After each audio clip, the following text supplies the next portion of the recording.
Levy Rozman, aka Gotham Chess, is competing in a tournament in Italy, and I've been following along a little bit from the sidelines, looking at the games.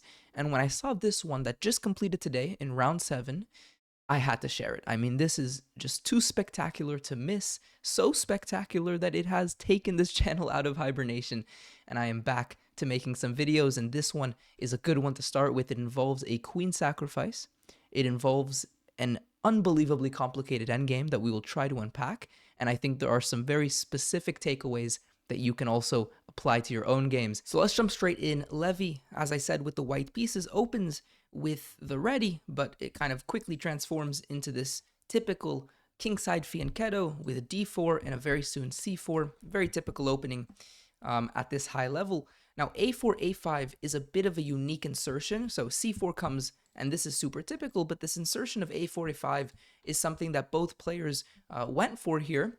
Black was kind of forced after a4. You don't want to allow the pawn to just run forward, so a5 is kind of necessary, but the interesting dynamic here is that both players have a bit better stake now on the queen side, right? This is clearly becoming the critical part of the board, because you can imagine after c4 and a trade on the center, there's some more squares now that are very attractive, right? The b5 square for white, the b4 square for black. So there's a bit of a bigger stake on the queen side, and both players need to focus their really all their energy on that side of the board. Okay, we have a trade on black's terms. They take on c4. The knight develops through a3 to take back very actively, and now we have essentially the strongest knight on the board, and black recognizes this, and therefore they play a very interesting maneuver. Now, the typical move in this position is bishop e6, challenging the knight while developing your undeveloped queenside. Super strong and logical. Black goes for knight e4. A little bit strange. This knight's already developed to a seemingly active post. What is the knight doing? Well, the idea becomes clear in a second. It's coming to d6 to challenge the knight, but with a knight as well. And this opens up a really interesting tension, because Levy plays b3. And the idea that both players are kind of playing for is you want to invite the opponent to take on your terms, because if black takes now, Levy takes with the b pawn, and it creates a very strong centralized pawn structure. This would improve Levy's pawn structure. But alternatively, if white ever takes, black is going to take with the pawn, and again, they have a nice queenside majority, which, as I just mentioned, is where a lot of the play revolves in these sort of positions. So both players after b3 are kind of leaving the knight here. They don't want to take because that would improve the opponent's pawn structure, and this tension remains here until eventually Levy pulls the knight back. There's no longer this opportunity for black to take, and yeah, the tension is resolved by Levy pulling the knight back. Perhaps it is supporting an eventual e4, but that is a little ambitious, especially after the knight is coming to f5. There's too much pressure on the central pawn, so e3 is a better decision that Levy goes for here, simply developing the pawn structure in a way that supports a bit more of a safe centralized d4 pawn. And c5, super logical. You want to, of course, chip away at this strong pawn. And here Levy goes for a slightly committal but very strong approach. He wants to take, but there's obviously the issue with the queen hanging. So g4, kick the knight back, and then take. Now, the downside, you've slightly weakened the king side, but also you're giving away a rook.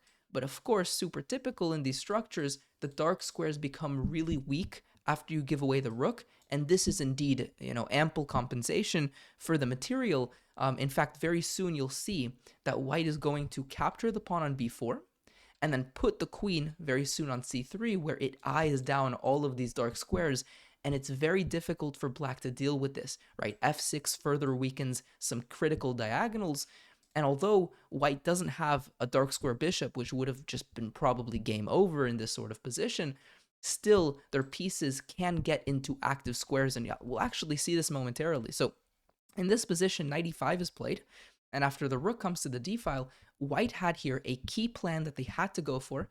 Now Levy didn't, but the move g5 here is incredibly instructive. You want the knight to come to h6. That would be a colossal checkmate threat. And black doesn't have a great way to avoid this. I mean, they have to just play bishop d7, super passive, stop the knight like this from coming to g4, but now the other knight comes and activates, and there's some issues and some questions that black really has a hard time answering. So this would have been strong, and it takes advantage of exactly what I mentioned, which is the missing dark square bishop for black, and therefore the weak dark squares around the king. Very instructive, very important concept. But okay, Levy misses this, and he plays instead knight to c4.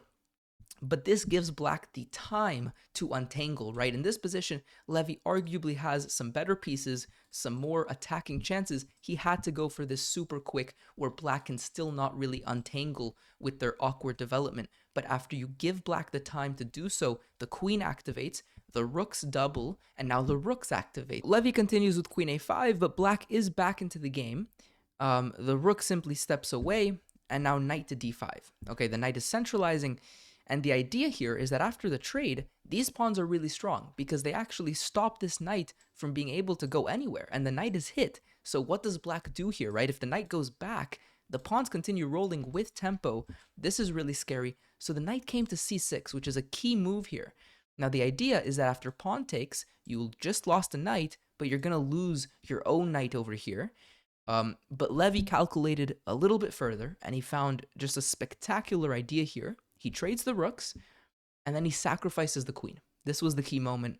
And after the queen takes, he takes on b7. And, okay, well, black has a queen here, which is really impressive, and it's sitting very strong on d7. But these pawns are even more impressive. And if you can certainly imagine, the pawn gets to a6, a7, these pawns are simply queening. And it is black, in fact, in this position that has to be ultra precise to simply not lose on the spot. So the best option is queen to not e2 to e1, check, the bishop blocks, and then queen to b4. And the idea is that from this post, you are threatening to take the pawn, and after c6 to defend, the king is in fact in time to come over here because you can never play c7, or if the pawn gets to a6, you can never play a7 because the pawn would hang on b7.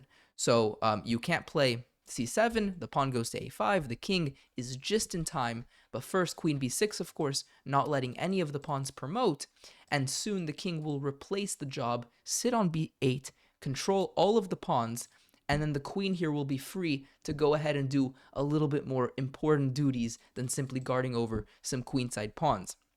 So this would have been black's best defense. Instead, he puts the queen and parks it on d8, but this is less precise because the queen is not immediately touching the b7 pawn. And what this means is that after a5, the king is not in time because after a6, the difference here is that if the queen was on b4, you could have taken the pawn. But, because again, the bishop was on f1, but the queen cannot take, and simply one of the pawns or both will promote very soon. So that was the key difference. But Levy misses it, and he goes for b4. And in these positions, and here is something really interesting. In these positions, you have to be as quick as possible, because it doesn't seem like it, but black does have some idea. Now, what are the ideas? Okay, well, one idea is the queen simply being able to take all the pawns. That doesn't seem possible here. So what is black's secondary idea? Well, the best option here is in fact to go for perpetual check. But it's difficult to do so when the king has so many pawns and pieces surrounding it. So the best option, and this is what black goes for after b4, is the move f5. And after a5, we have queen to b8, we eventually have takes, and here black should have gone h5. And the idea, again, is you're simply opening up the board to such a degree that the queen is bound to find some level of perpetual checks. And that's exactly what would have happened here. But unfortunately, after f5, black did not go for the similar idea, h5. So they opened up the position a little with f5, but it wasn't enough. And instead, they played queen to e5, but with the pawn sitting comfortably on g4, there's no perpetual check. So Levy got away with the move b4, but he should have gone for a5, which is more precise, it's more to the point, you simply want to promote, and it doesn't give black these ideas of f5, h5 counterplay. Okay, interesting idea. f5 was played again, but not h5. The queen comes out. The game's not over yet, though. So king h2 was played here.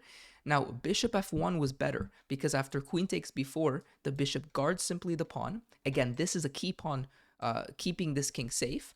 And after check, king to g2, you can take the bishop, but obviously we're promoting. There's no more checks.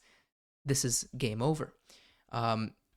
So queen e1, bishop f1 was important, but king h2 was played. This does give black actually a perpetual, but it's a difficult one to find. And after h5, we have a7, we have takes, queen to f5, and here, after f4, this is the key, final sort of trick, the queen had to come back to e1 and then go for this perpetual with queen e1, queen e6. Instead, queen to e3 was played. I'll quickly show queen e1. It is indeed a perpetual. Wherever the king goes, there's going to be some checks, largely because of the move h5, which was earlier played, a little bit delayed, but still played, and opens up the position.